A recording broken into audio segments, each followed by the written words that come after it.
साथियों, आज एक विशेष दिन है। यह विशेष दिन है हमारे राष्ट्र के स्वतंत्रता संग्राम के प्रेषक, स्वतंत्रता संग्राम के एक अद्भुत सेनानी, फिलोसोफर, मार्गदर्शक, उनकी 106वीं पुण्यतिथि का। यह मेरा सौभाग्य है कि मैं आज पुणे में, जो उनकी कर्मभूमि थी, और आप सब लोगों को जो पुणे के निवासी हैं, उनके साथ मिलकर उनको अपने श्रद्धा सुमन और श्रद्धांजलि प्रेषित करता हूं। मैं दिवंगत आत्मा को नमन करता हूं और उनकी आत्मा के लिए ईश्वर से प्रार्थना करता हूं कि आज का दिन ये भी दिन है कि जब हमें स्वयं को फिर सोचने की आवश्यकता है। माननीय गृह मंत्री जी ने इस पर बल भी दिया कि उनकी प्रासंगिकता खत्म नहीं हुई है। आज भी जो उन्होंने कहा था, एक बार हर भारतीय को, विशेषकर हमारे युवाओं को, ये सोचने की आवश्यकता है कि जिस मार्ग पर जो भारत की उनकी परिकल्पना थी, वो क्या थी और क्या भाव था राष्ट्र निर्माण का। मैं इस पुरस्कार के लिए बहुत आभारी हूं, धन्यवाद देता हूं तिलक स्वराज संघ, लोकमान्य तिलक स्मारक ट्रस्ट को, और मैं इसे विनम्रता से स्वीकार करता हूं। मैं गौरवान्वित भी हूं और नतमस्तक भी।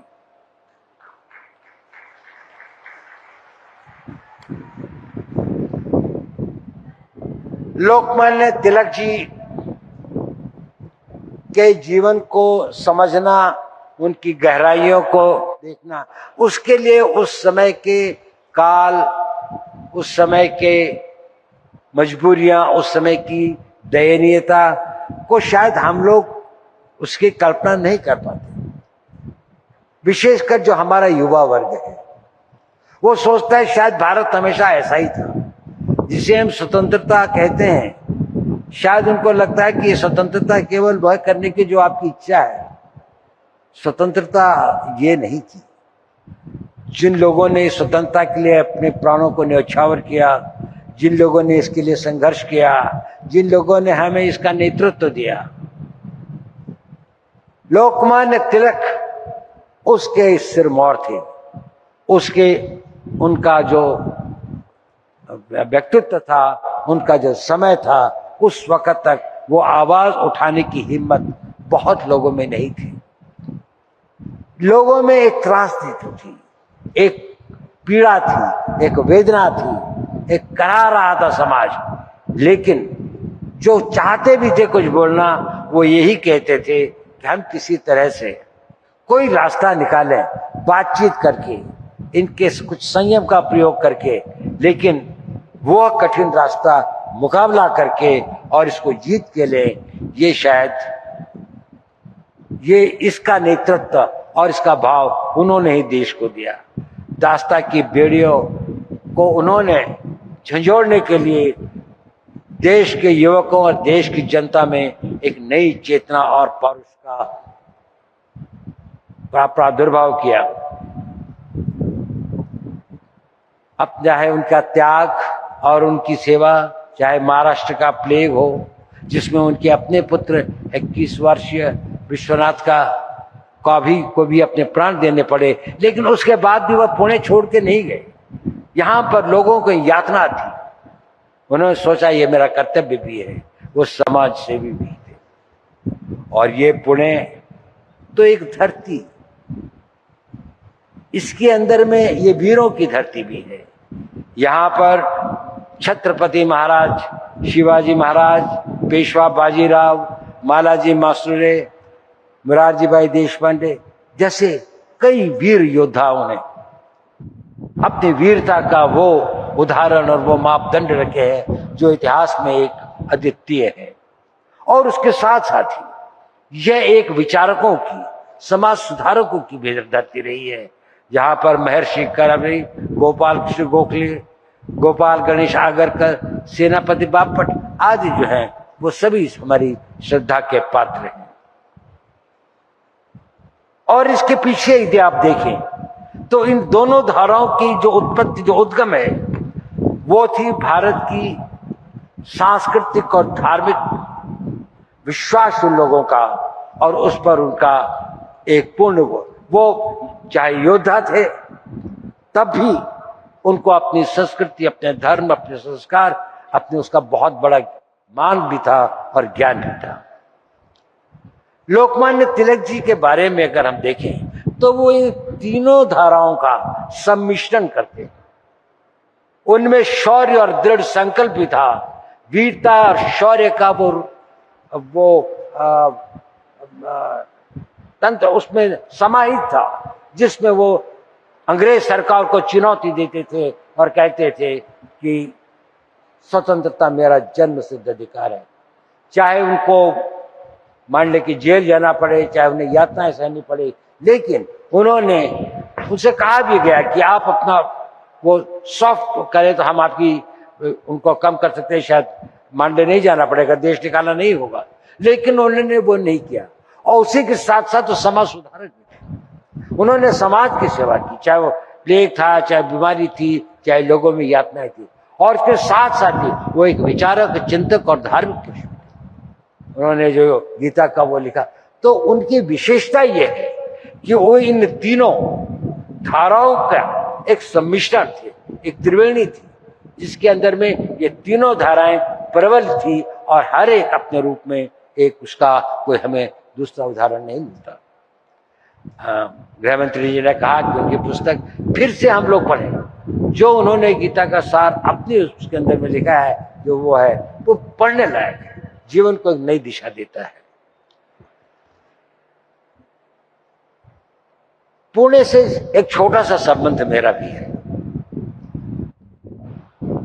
आज से लगभग 76 वर्ष पूर्व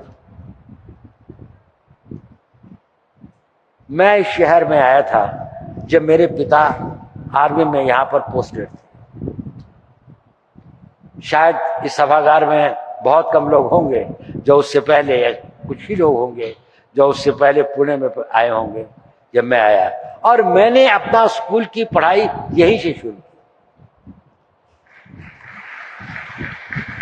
मैं लगभग 1.25 साल 1.5 साल यहाँ रहे, उसके बाद मेरे पिताजी की ट्रांसफर दिल्ली आर्मी हेडक्वार्टर्स में हो गई, लेकिन मैं यहाँ पर रहा वो 1-1.5 साल। बहुत सारी चीजें तो मैं भूल गया, लेकिन 2 चीजें मुझे याद है। एक तो है हर मंगलवार को मेरी माँ का मुझे लेके चतुर्सिंगी देवी के मंदिर में जाना। वो हमारे यहाँ एक तरह की बड़ी मोटी सी रोटी बनाते, उसको रोट कहते हैं, उसको काटते थे, मीठी होती थी, उसके अंदर में उसका भोग चढ़ाते थे और कुछ और चीजों का भोग चढ़ाते, जो घर में आके हम लोग खाते थे, तो हमें अच्छा लगता था। उनकी बड़ी आस्था थी। और दूसरी थी कि हमारे स्कूल में एक परंपरा थी कि प्रार्थना के बाद में एक असेंबली होती थी, जिसमें कोई वरिष्ठ टीचर कुछ व्याख्यान देते थे 10-15 मिनट के लिए, किसी मोरालिटी के इश्यू पर, किसी महापुरुष के जीवन पर, विद्यार्थियों के करते थे, कुछ भी अच्छी बातों पर। हमारे हिंदी के एक बहुत ही अच्छे वो थे, बहुत अच्छे वक्ता भी थे, उन्होंने लोकमान्य तिलक के जीवन पर एक व्याख्यान दिया था, और उसके बाद में पुणे के अंदर में उनका बारे में मुझे पता लगा। तो मेरा पहला जो एक्सपोजर हुआ लोकमान्य तिलक जी के जीवन के बारे में 5 साल की उम्र स्कूल में हुआ। मैं कल्पना भी नहीं कर सकता था कि 76 ईयर्स के बाद मैं फिर इसी पुणे की धरती पर किसी दिन उनकी स्मृति में बनाए हुए पुरस्कार को प्राप्त करने के लिए यहाँ पर हाजिर हूँ। ये मेरा सौभाग्य भी। साथियों, उनके योगदान को समझने के लिए हमें टाइम क्लॉक में पीछे जाना पड़ेगा। कैसा समय था, हल्की हल्की, अब कहते बड़ी प्रॉब्लम्स थी, शायद ये नहीं था। आजकल के लोग जो अपने राइट्स की बात करते हैं, उनके उनको ये नहीं पता कि इन राइट्स को अगर हम मिसयूज करेंगे तो शायद जिन लोगों ने इन राइट्स के लिए अपना इतना सर्वस्व त्याग किया उनकी आत्मा को कितना कष्ट पहुंचेगा। हिंदी में पहला गद्य साहित्य में एक नाटक लिखा गया, उसका नाम था भारत दुर्दशा। 1850 में भारतेंदु हरिश्चंद्र, जिन्होंने हिंदी में गद्य लिखने की परंपरा शुरू की थी, उससे पहले पोइट्री थी, कविताएं लिखी जाती थी, साहित्य के अंदर में गद्य लिखने का वो नहीं था। एक दो पहले प्रयास हुए थे लेकिन वो कामयाब नहीं हुए। उसको यदि आप पढ़ें, उसमें उन्होंने एक चित्रण किया है कि भारत की क्या अवस्था थी, कितनी यातना थी, कितनी वेदना थी, कितना अत्याचार था, और उसके बाद भी किसी में आवाज उठाने की हिम्मत नहीं थी।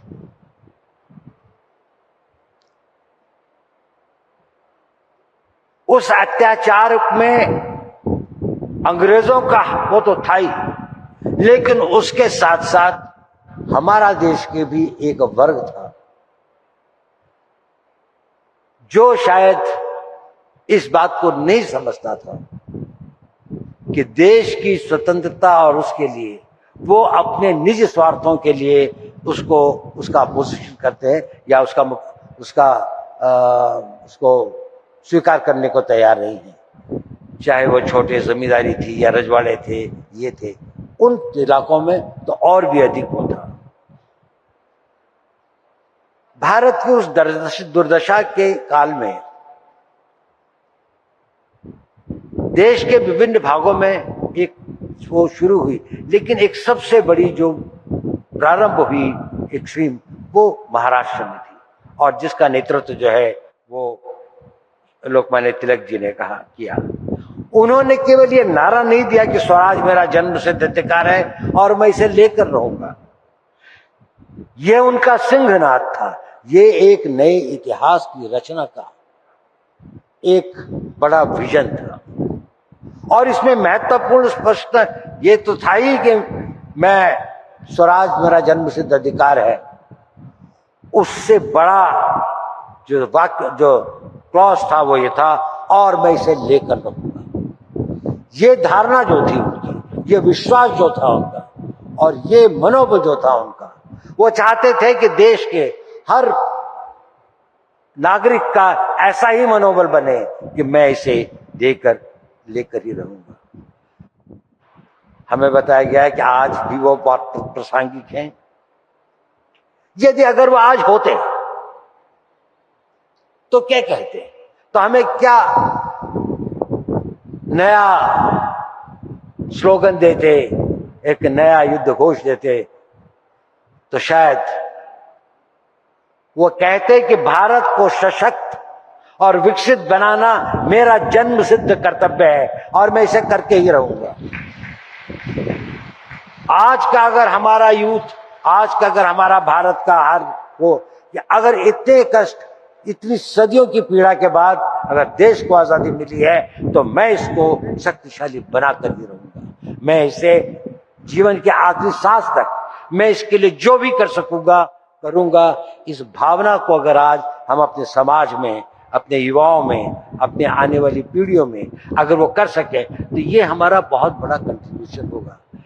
बहुत बड़ी बात कही गई थी कि वो लोकमान्य तिलक जी का ये विचार था कि जब तक जनता के अंदर में वो विचार नहीं आए, वो सेंटिमेंट क्रिएट नहीं होगा, राष्ट्र भाव का सेंटिमेंट क्रिएट नहीं होगा, जहां पर आप अपनी सभी इच्छाओं को गौण करके राष्ट्र हित को सर्वोपरि समझे, तब तक राष्ट्र का निर्माण और राष्ट्र का विकास और राष्ट्र सुरक्षा संभव नहीं होगी। देखिए, हम लोग स्ट्रैटेजी में लोग मुझसे अक्सर पूछते हैं कि क्या करना चाहिए, तो काफी कंफ्यूजन होता है, कई रास्ते दिखाई देते हैं, कौन सा सही है, एक भ्रम की दशा में होती है। तो उसे हम कहते हैं वेड एनालिसिस, कि जीवन के अंदर में अपेक्षाएं, आशाएं, इच्छाएं, आकांक्षाएं तो सभी की होती है, और हम सभी इंसान हैं तो सभी तरह की होती है।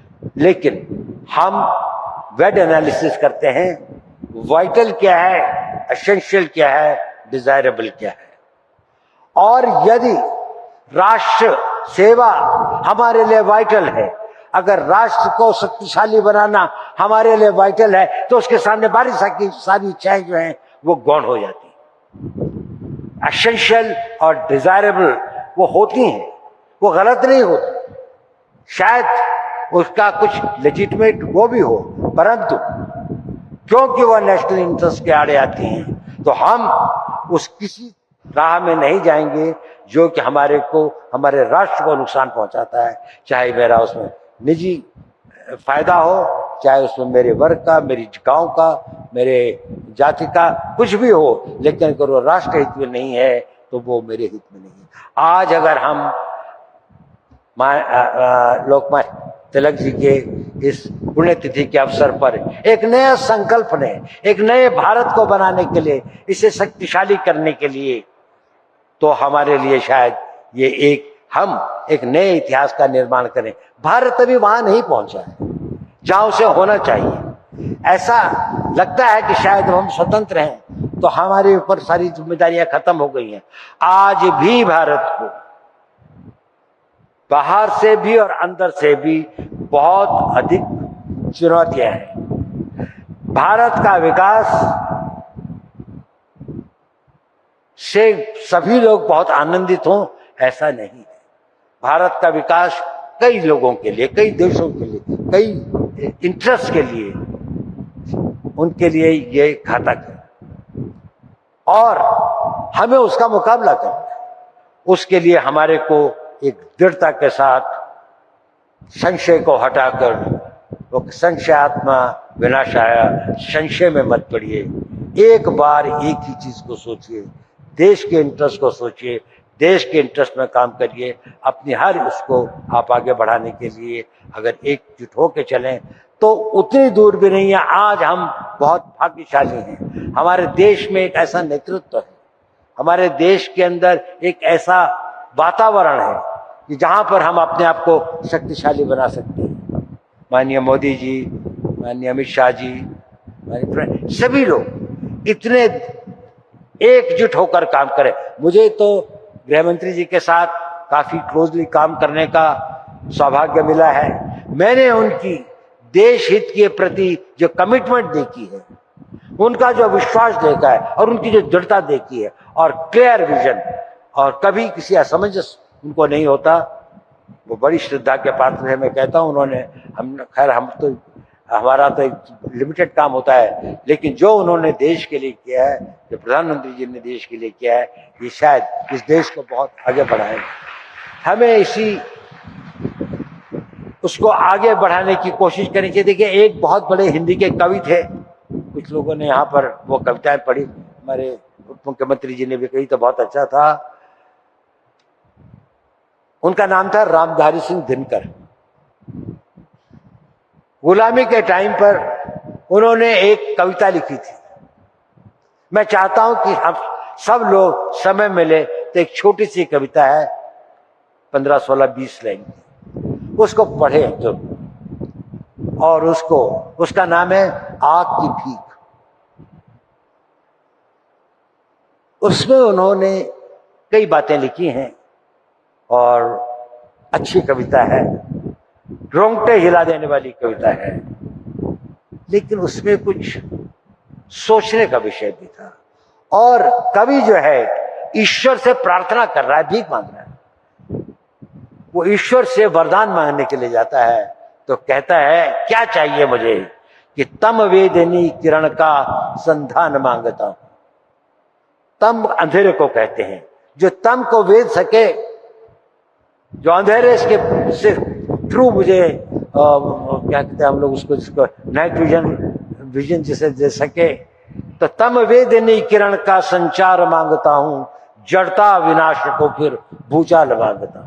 ये जो जड़ भाव है जो कि आपको भ्रमित कर देते हैं, आपको उन दिशाओं में ले जाते हैं कि आप अपनी देश की, राष्ट्र की, मानवता की, समाज की जो सही दिशा है उसको छोड़कर आप निजी इंटरेस्ट की दिशा में चले जाते हैं, आप सेक्टेरियन इंटरेस्ट की दिशा में चले जाते हैं, चीप पॉपुलैरिटी में चले जाते हैं। विष का सदा लहू में संचार मांगता हूं, प्यारे स्वदेश के हित अंगार मांगता हूं। तो दिनकर की वो जो ललकार थी कि प्यारे स्वदेश के हित,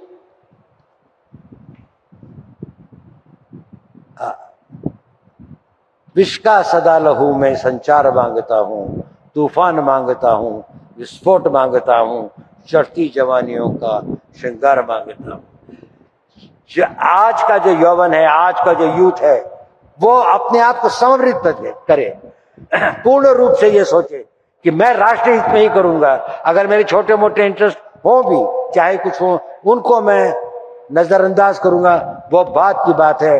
अभी तो देश को बनाना है, ये वो समय है जो हम गंवा नहीं सकते। ये एक विंडो ऑफ अपॉर्चुनिटी इस देश के इतिहास में आई है और मुझे आशा है कि हम लोग इसमें कामयाब सिद्ध होंगे और अपना एक नया इतिहास बनाएंगे। बहुत बहुत धन्यवाद। जय हिंद, जय भारत।